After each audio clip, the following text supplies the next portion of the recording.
Ya, Saudara, calon gubernur nomor urut 3 Nurdin Abdullah menggunakan hak pilihnya di TPS 04 Kabupaten Bantaeng, Sulawesi Selatan.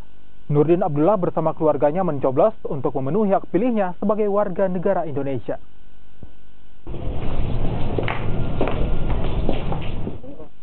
Dengan berjalan kaki dari rumahnya, calon gubernur Sulawesi Selatan nomor urut 3 Nurdin Abdullah bersama sang istri Rabu kemarin menuju tempat pemungutan suara.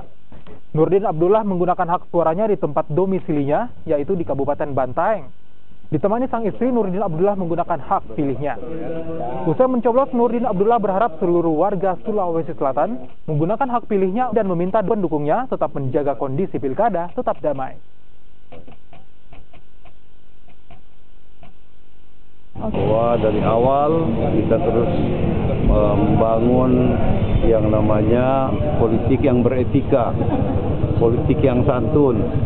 Hasilnya pun nanti kita bukan lagi merayakan kemenangan dengan cara-cara yang bisa mengganggu ketentraman, ketertiban, ya.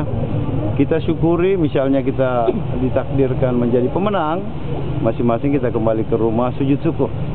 Ya, kita sujud syukur dan kita akan mengajak semua rival kita yang bukan pendukung untuk bersatu kembali membangun Sulawesi Selatan yang lebih baik.